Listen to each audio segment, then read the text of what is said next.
like that. I like that too. Anthrax, She on WAAF. Before that, the Gin Blossoms and Extreme. Kiss My Ass. WAAF. Hello, hello, hello. This is Frank Bella from Anthrax. Was Liz Wilde just on the radio just now? That's her. That was her? All right, guys. Listen, I'm going to tell you about this really happening chick, Liz Wilde. You listen to this. I'm a really horrible psychotic. You don't want your daughter to go out with me. Every picture I've ever seen of you is like that. Yeah, well, I don't know why that was. I don't do it anymore, though. Yeah, what were you going through in the 80s? What was it all about? What, you know? Yeah, it's some of that rabies thing, you know. You have to get bitten a few times, and you stop finally.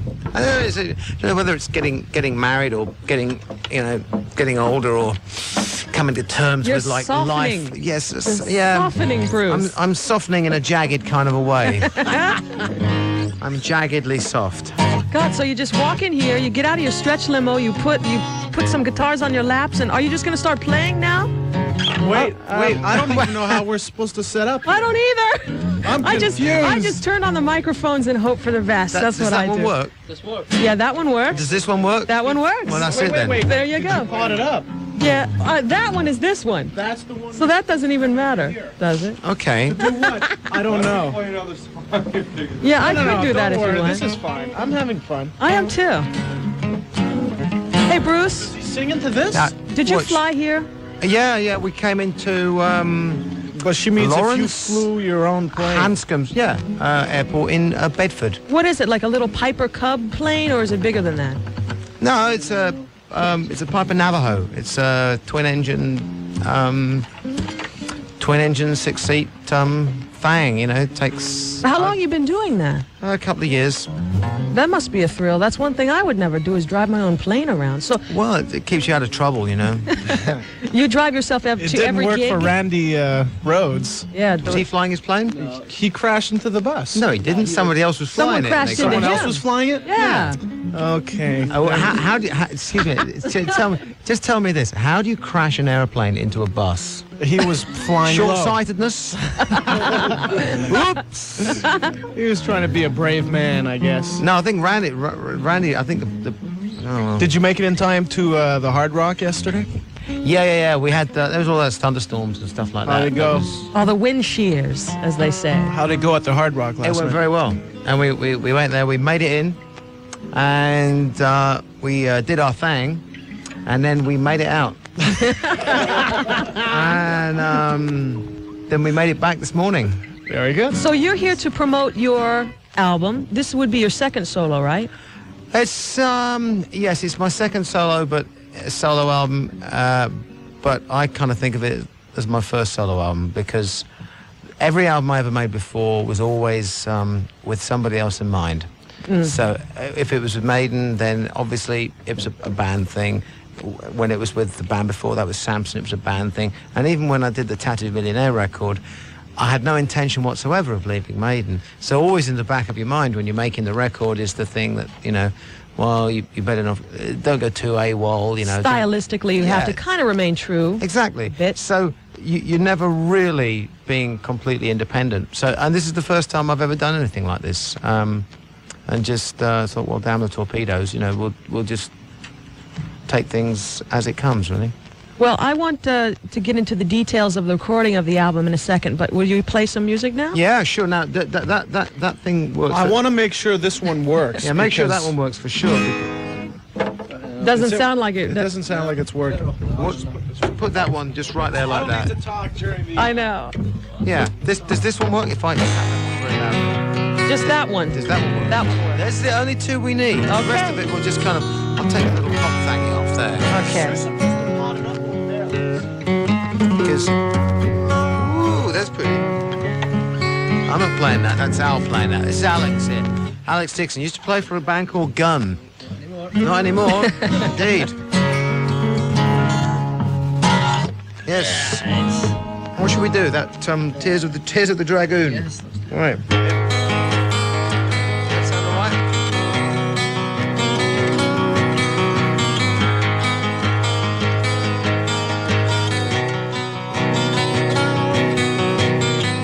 For too long now, there were secrets in my mind. For too long now, there were things I could have said. In the darkness, I was stumbling for the door to find a reason, to find the time, the place, the hour, waiting for the winter sun and the cold light of day, the misty ghost of childhood fears. The pressure is building and I can't stay away. I throw myself into the sea, release the wave, let it wash over me to face the fear. I once believed the tears of the dragon for you and for me. Where I was, I had wings that couldn't fly. Where I was, I had tears I couldn't cry. My emotions frozen in an icy lake. I couldn't feel them until the ice began to break. I have no power over this. You know I'm afraid. The walls I built are crumbling. The water is moving. I'm slipping away. I throw myself into the sea. Release the wave, let it wash over me to face the fear. I once believed the tears of the dragon for you and for me.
Slowly I awake, slowly I rise. The walls I built are crumbling. The water is moving. I'm slipping away. I throw myself into the sea.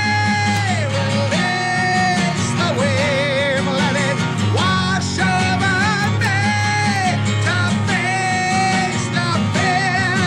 I once believed the tears of the dragon for you and for me. I throw myself into the sea. Release the wave, let it wash over me to face the fear. I once believed the tears of the dragon for you and for me.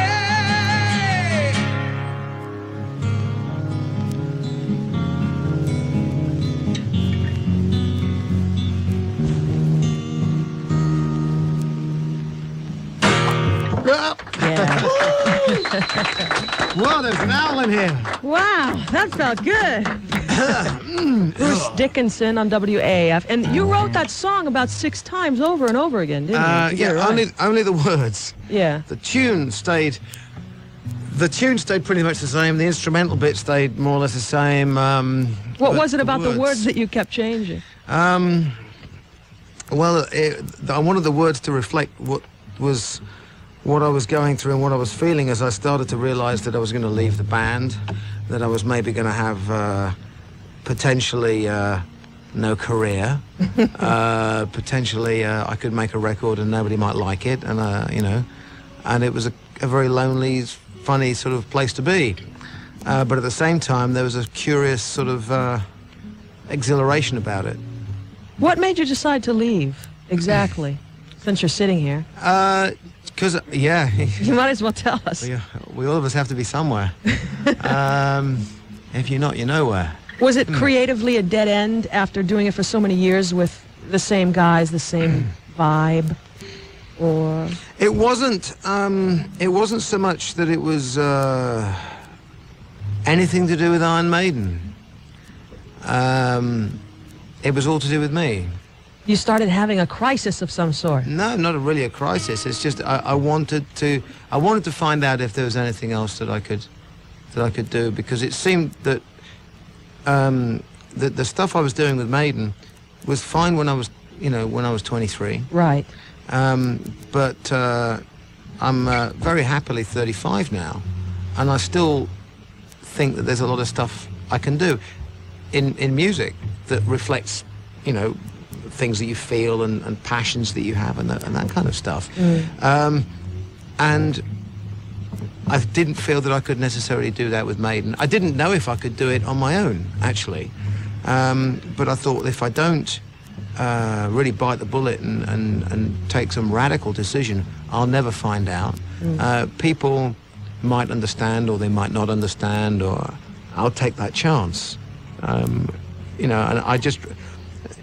it was just a leap into the dark. And then I read something in a paper, some quote, and I can't remember who the hell the guy was. He was a writer. But he said, the only way that human being ever experiences growth is by making a completely unpremeditated, blind, spontaneous leap into the dark. Yes. That's the only way it ever happens. And I was like, oh, well, Henry Miller. That's right, Henry Miller. And I was like, God, I think maybe I just did that. But I was like, oh, well, what you going to do? Well, you seem to be at peace. You seem to be fine. Oh, with yeah, it. very much and so. You sound good to me. Once I'd made the decision to do it, everything became a lot easier. Everything was just like, what a relief. And that kind of feeling I tried to get across in tears. The whole song's about water and about the way the different states of water and how it mirrors. You can have stagnant water, frozen water, raging torrents of water, and it's just like the way people's lives are. You can have the same volume, same element, same thing, but it can be stagnant, it can be transparent, it can be raging, it can be creative, whatever. And so the whole song, I kind of water flowed through a lot of the images that I was. Was that the song that you were recording where the bass was split in half by a ghost? What is that ghost story? Ghost. This is getting better by the second. I don't know. No, in your bio here, where you talk about a ghost that followed you around and things. No, it was a ghost that followed Roy around. I think actually, a few of the guys were a bit freaked out. The studio we recorded the bass tracks, or the basic tracks, the drums in particular. The studio we recorded that at was an old church. It used to be the Who's studio, Ramport, where Keith Moon did all his drums. So of course, it has a killer drum sound. And it was supposed to have a studio ghost. I never saw it, but I'm a bit dim. I go to sleep in places at night where people go, "It was haunted." I was like, I'm just, So you didn't sense anything. Yeah, but we had a few strange things happen, like the roof fell in on the drum kit, and the day after we recorded the last track. So I was like, oh well, I guess we'll be moving to another studio then. And the bass did in fact split in half. I mean, the headstock snapped off it a couple of seconds after we finished the last note. How can this be possible? On the same maybe record. for a Ghost, yeah. On the same record. It was a different studio as well.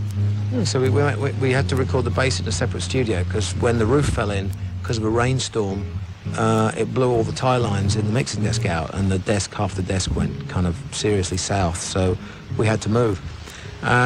Do bizarre things like this follow you around? Because Not you have normally, a darkness to your personality, I suppose. There's a darkness to my personality, only when I draw the curtains. I mean, there's... no, I mean, I think things like this are put in... Little obstacles like this, I think, are really, really good.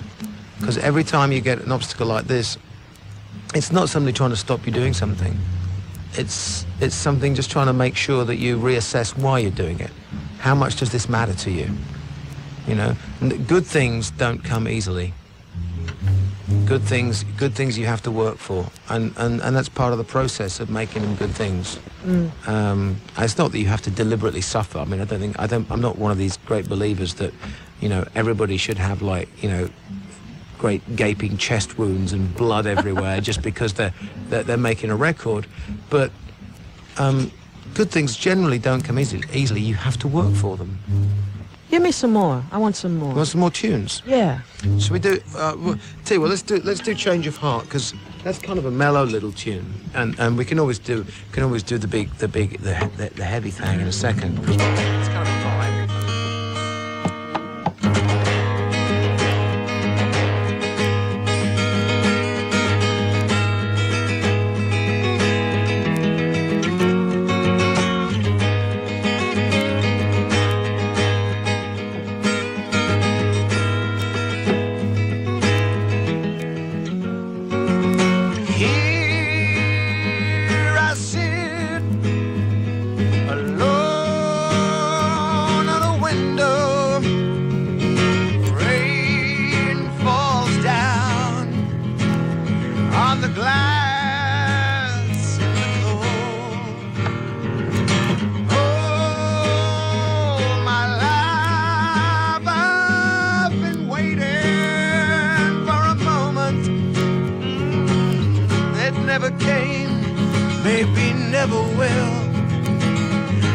Sometimes I don't know. Those days are gone. Now I hide where I just can't see. I'm still there, catching your tears as they fall to the ground. You're walking away. You couldn't stay. You need a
into it more than Stevie Wonder does when he's playing the harmonica. Your head just going back and forth like that. That's a sort of affliction I have. Watch my neck move disease. All right, you're going to play another harder one, you say?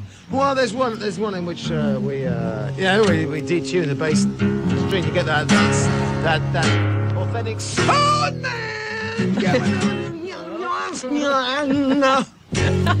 Come together with your ah. Woo! What's that? How do we do that? Oh, let's do that one. Right.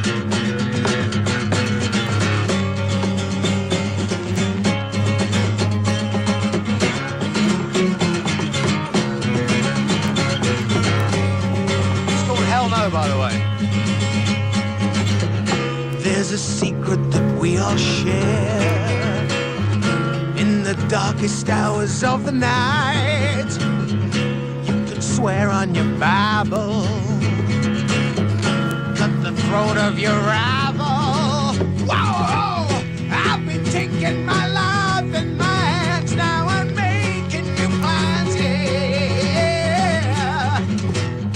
Now I'm starting my life on my own, and the virgin known.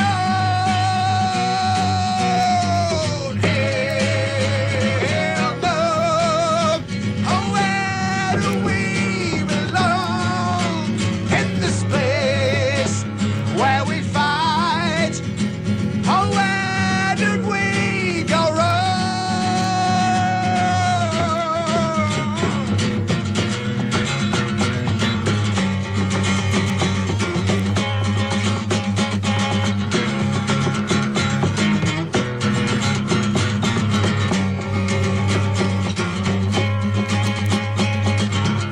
There's a place in the misty air, not a million miles away from here.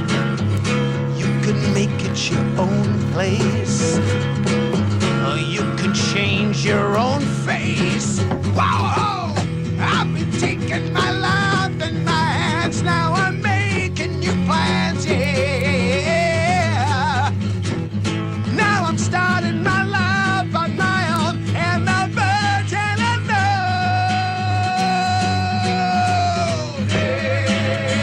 Hell no, oh, where do we belong? In this place where we fight, oh, where did we go wrong? Scream out, hell, hell no, oh, where do we belong? In this place where we fight, oh, where did we go wrong?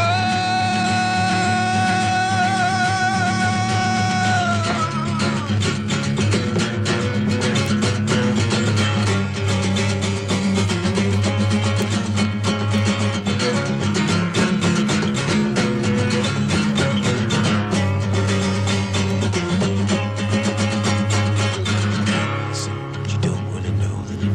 know what you can't really say. You can't really say what you don't really know, then you don't really know what you can't really say. You can't really say what you don't really know, then you don't really know what you can't really say. You can't really say what you don't really know, then you don't really know what you can't really say. Screaming out, hell no, looking for hell no, on the street singing hell no, on his knees screaming hell no, looking for hell no, on the floor screaming hell no, on his back singing hell no, hell no. 1, 2, 3, 4, hell, hell no. Oh, where do we belong? In this place where we fight. Oh, where do we belong? Scream out, hell, hell no. Oh, where do we go wrong? In this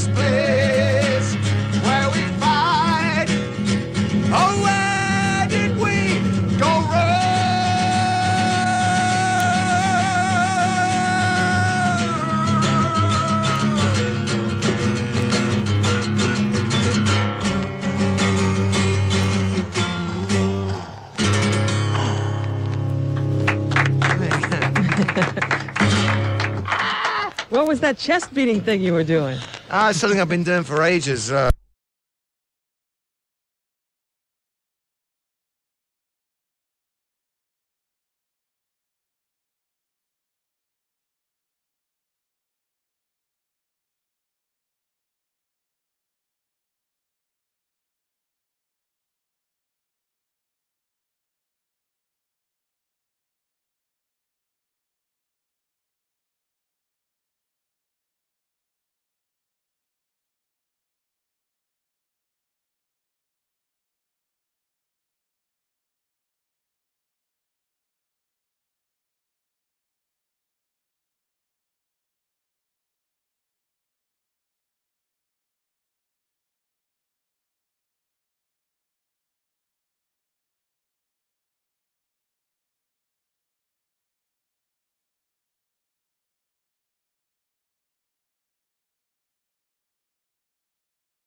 It's excellent. It's real, like, you can't get it. You can't get a sampler that does that. You see.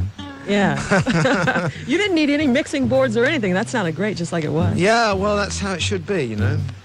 Well, you know, a lot of those people these days use all kinds of little gadgets. Never had stuff like that in my day. Yeah. So the album is called Balls to Picasso. Yeah. And which one? We have drums and like big, gnarly sounding electric guitars on the record, by the way, just in case anybody's thinking they tuned into an Arlo Guthrie concert by mistake. This was your own private unplugged performance, everyone listening. Yeah, well, it's just we're a bit more portable than, you know, bringing in the whole band, you know, especially before the record's released.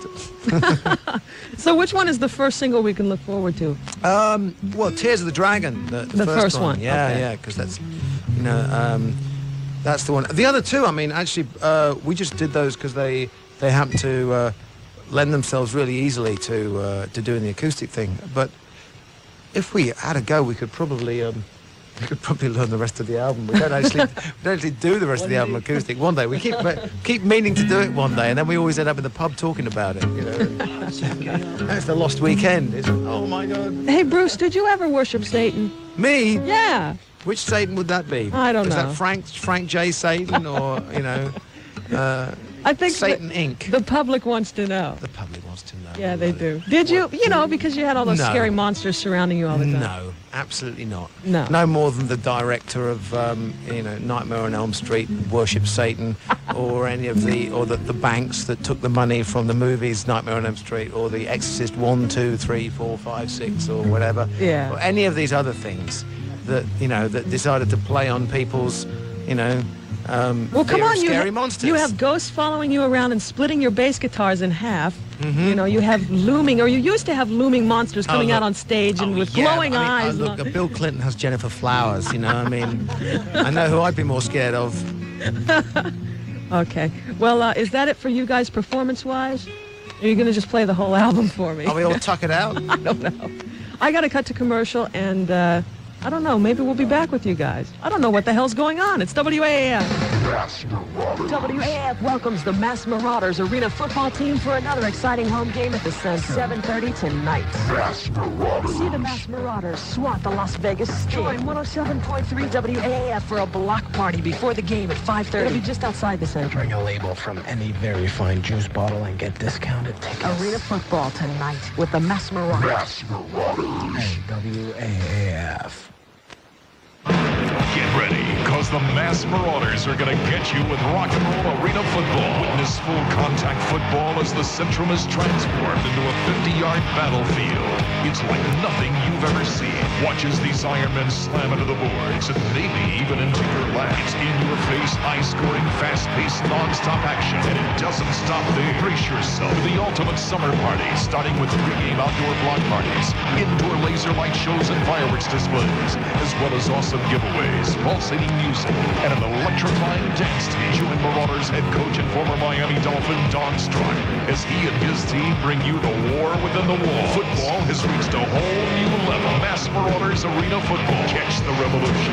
At the Centrum tonight at 7:30 versus the Las Vegas Sting. Brought to you by Schick, US Air, and Budget Rent-A-Car. Indoor fireworks start at 7. For the first 2,500 fans through the door, receive a Marauders can coolie thanks to Spags. Tickets available at the box office. All ticket masters are called 931-2000.